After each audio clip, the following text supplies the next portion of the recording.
अति आत्मविश्वास ने भाजपा को बहुमत से दूर कराया।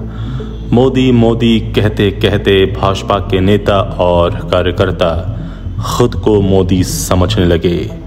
उम्मीदवार केवल हाथ जोड़कर मोदी मोदी कहते रह गए, कार्यकर्ता रह गए मौन। बड़बोले उम्मीदवारों की बयानबाजी और चुनावी कुप्रबंधन भी महंगा पड़ा। नमस्कार, आजाद सिपाही विशेष में आपका स्वागत है। मैं हूं राकेश सिंह। देश में लोकसभा चुनाव की जैसे ही घोषणा हुई, भाजपा ने 400 पार का नारा दे डाला। इस नारे ने एक तरफ भाजपा कार्यकर्ताओं में उत्साह के साथ साथ जोश तो भरा, लेकिन इसी नारे ने जोश में होश खोने वाली कहावत को सिद्ध कर डाला। बड़े बुजुर्गों ने ऐसे ही थोड़े कहा है कि जोश में होश नहीं खोना चाहिए।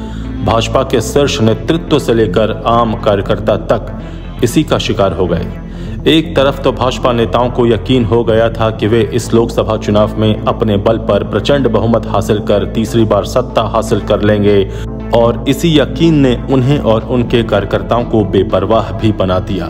प्रत्याशी और कार्यकर्ता आश्वस्त हो गए कि मोदी के नाम पर वे जीत जाएंगे, सो बैठे रहो, क्या दिक्कत है।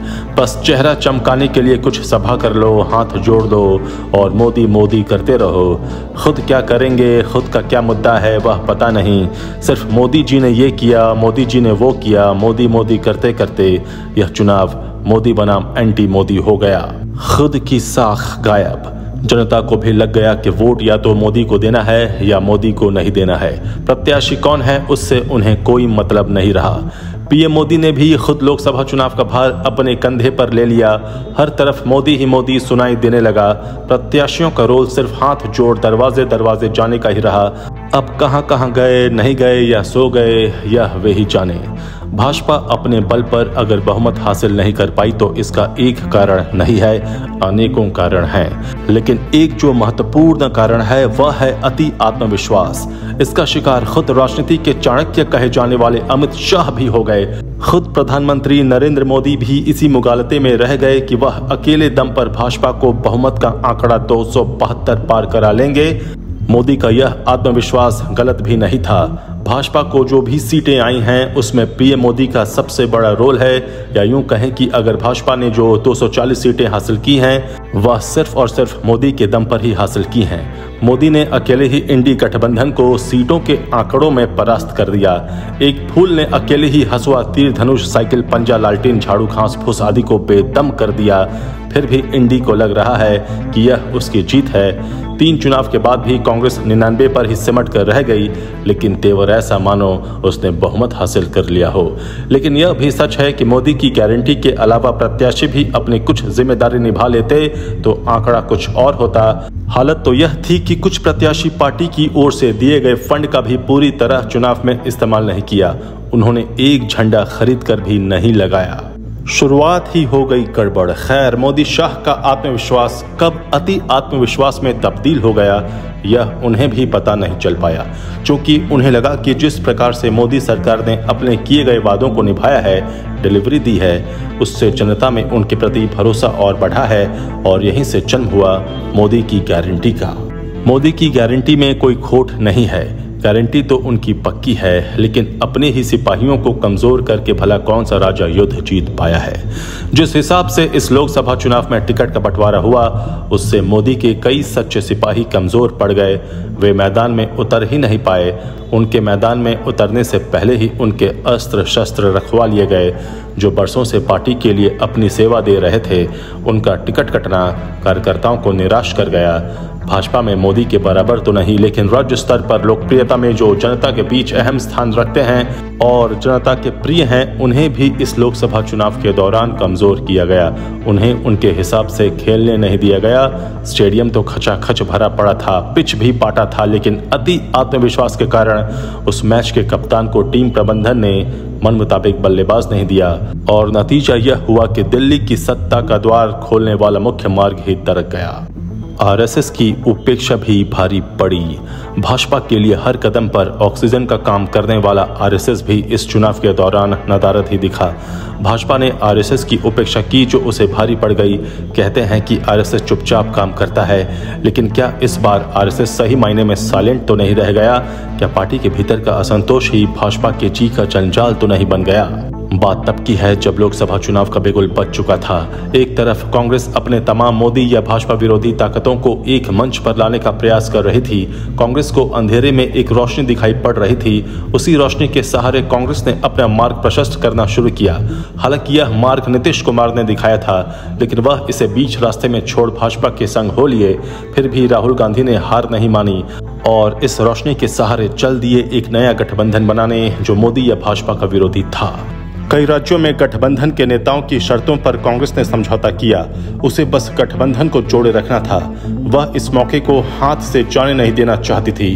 वहीं दूसरी तरफ भाजपा अपने आत्मविश्वास के कारण इतनी मुग्ध हो गई कि उसने अपनी सबसे मजबूत कड़ी या यूं कहें ताकत आरएसएस को न सिर्फ नजरअंदाज किया, बल्कि भाजपा के राष्ट्रीय अध्यक्ष ने यहां तक कह डाला कि भाजपा अपने दम पर बहुमत हासिल कर लेगी, उसे आरएसएस की जरूरत नहीं है। आरएसएस वही संगठन है जिसने भाजपा को 2 से 80 तक पहुंचाने और फिर सत्ता का सिरमौर बनाने में महत्वपूर्ण भूमिका निभाई है। एक तरफ तो राहुल गठबंधन को मजबूत कर रहे थे, वहीं दूसरी तरफ भाजपा अपनी जमीन को खुद खोद रही थी।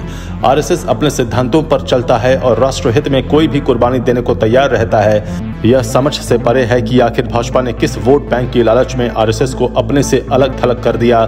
इसी अति आत्मविश्वास ने भाजपा को कमजोर किया और फील गुड और इंडिया शाइनिंग वाले नतीजों से भाजपा बाल बाल बची। यह सच्चाई है कि कोई भी दल अपने कार्यकर्ता नेता को टिकट इसी आधार पर देता है कि उसे स्थानीय मुद्दों की समझ है, सामाजिक कार्यों में उसकी सहभागिता है और पार्टी के प्रति उसकी निष्ठा है। टिकट देते समय प्रत्याशी को योग्यता और व्यवहार के पैमाने पर भी आंका जाता है। लेकिन इस लोकसभा चुनाव में 3 दर्जन ऐसी सीटें थीं जहां भाजपा ने उन लोगों को टिकट दे दिया जिन्हें भाजपा की नीतियों और सिद्धांतों से कोई लेना देना नहीं था। भाजपा आलाकमान को लगा कि उसका इतना अंडरकरंट है कि वह जिसे भी टिकट देगा वह मैदान मार लेगा, और भाजपा की यही सोच उसे महंगी पड़ गई। इसका उल्टा असर यह हुआ कि जिन्होंने भाजपा में अपनी पूरी जिंदगी खपा दी उन्हें उपेक्षित कर दिया और उनके ऊपर उन लोगों को तरजीह दी गई जो दूसरे दलों से सिर्फ सांसद बनने के लिए भाजपा में आए थे। इस बार यह भी देखा गया कि लगभग भाजपा के सभी प्रत्याशी स्थानीय मुद्दों को तरजीह नहीं दे रहे थे। उनके लिए स्थानीय मुद्दा कोई था ही नहीं, वे सिर्फ मोदी का नाम लेने में व्यस्त थे।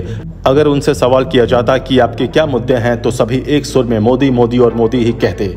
उन्हें खुद पर कोई भरोसा नहीं था, लेकिन मोदी के नाम के सहारे जीतने का भरोसा जरूर था। उदाहरण के लिए झारखंड के कोटा से सांसद हैं निशिकांत दुबे। उन्होंने तो अपने प्रतिद्वंदी के खिलाफ प्रचार करने से भी इनकार कर दिया था।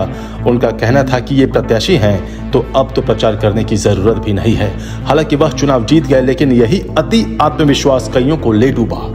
योगी को भी कमजोर करने की कोशिश। जिस उत्तर प्रदेश के भरोसे भाजपा अपनी सफलता का 1/3 रास्ता तय कर लेती थी, उस यूपी में भी उसने बहुत खेल किया। शुरू में ही भाजपा के कुछ नेता यह नहीं चाहते थे कि योगी के हाथ में यूपी की कमान सौंपी जाए। यह तो आरएसएस और विहिप के प्रयास का ही प्रतिफल था कि योगी उत्तर प्रदेश के मुख्यमंत्री बन पाए।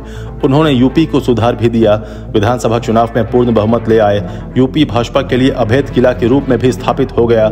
उसके बाद भी उनके पर कतरने की पूरी कोशिश होती रही। एक बार तो उन्हें रिप्लेस के लिए दिल्ली से एक नेता को भी भेज दिया गया था। अगर उस दौरान भाजपा के कार्यकर्ता एकजुट नहीं होते तो योगी को यूपी से दिल्ली बुला लिया गया होता। 2019 के चुनाव में भी भाजपा ने यूपी में योगी की पसंद को दरकिनार करते हुए उम्मीदवार थोपे थे। उस बार तो भाजपा सफल हो गई, लेकिन 2024 के चुनाव में भाजपा के कुछ बड़े नेताओं ने अपनी पसंद और इच्छाएं यूपी में थोप दी।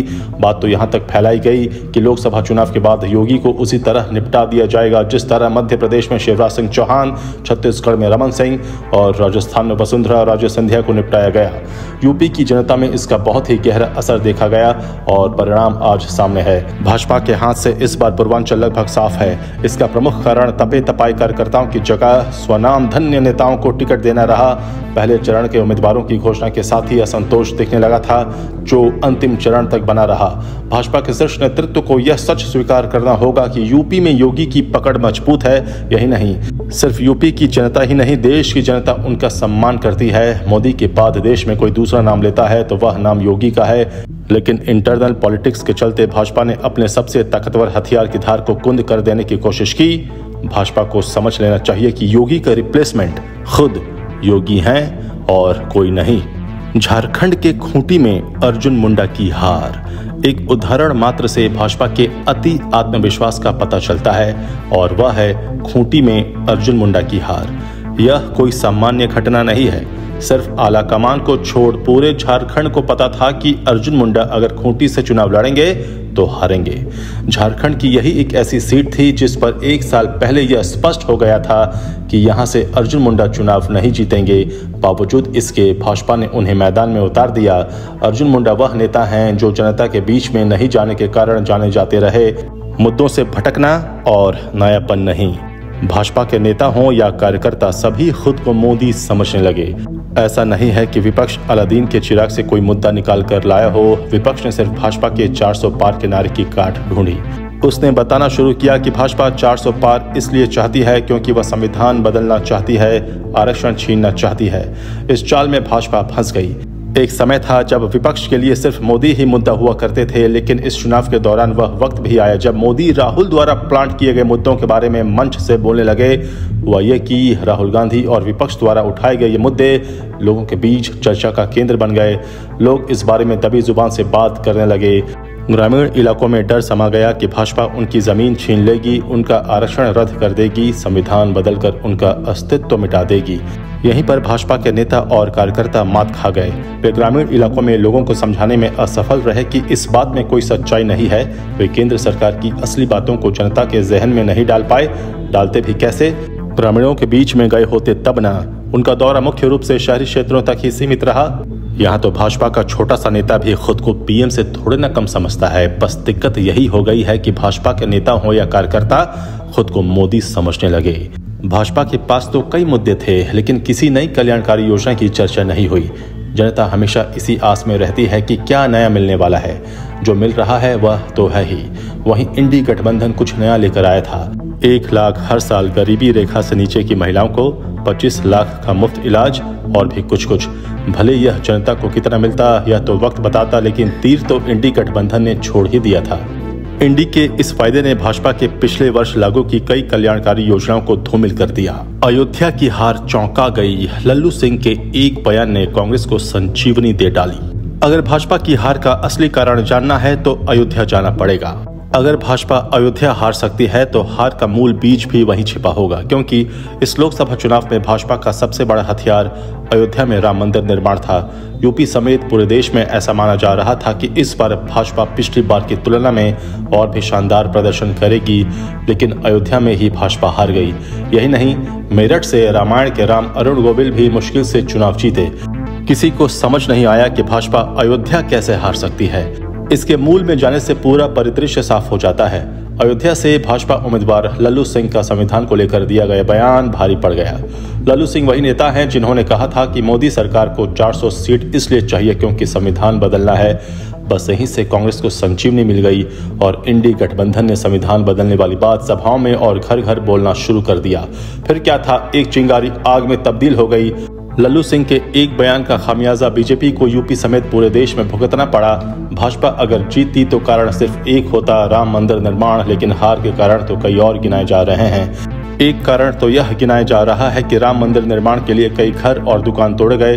अयोध्या में 14 किलोमीटर लंबा राम पथ बनाया गया। इसके अलावा भक्ति पथ और राम जन्मभूमि पथ भी बना। ऐसे में इसकी जद में आने वाले घर और दुकानें टूटी, लेकिन मुआवजा सभी को नहीं मिल सका। उदाहरण के तौर पर अगर किसी शख्स की 200 साल पुरानी कोई दुकान थी, लेकिन उसके पास कागज नहीं था, तो उसकी दुकान तो तोड़ी गई, लेकिन मुआवजा नहीं दिया गया। मुआवजा केवल उन्हें मिला जिनके पास कागज था। ऐसे में लोगों के बीच नाराजगी थी, जिसे उन्होंने वोट न देकर जाहिर किया। उत्तर प्रदेश में कम सीटें आने का एक और कारण है भाजपा द्वारा राजपूतों की उपेक्षा। जिस प्रकार से भाजपा ने टिकट बंटवारे के दौरान राजपूतों की उपेक्षा की, उन्हें टिकट नहीं दिया, इससे राजपूत मतदाता नाराज हो गए और उनकी नाराजगी इस लोकसभा चुनाव में साफ साफ दिखी। उत्तर प्रदेश हो या राजस्थान। आजाद सिपाही के विशेष में अभी इतना ही। आप हमारे इस YouTube चैनल को जरूर सब्सक्राइब करें और भी अधिक खबरों के लिए पढ़ते रहिए अपना लोकप्रिय दैनिक अखबार आजाद सिपाही। धन्यवाद।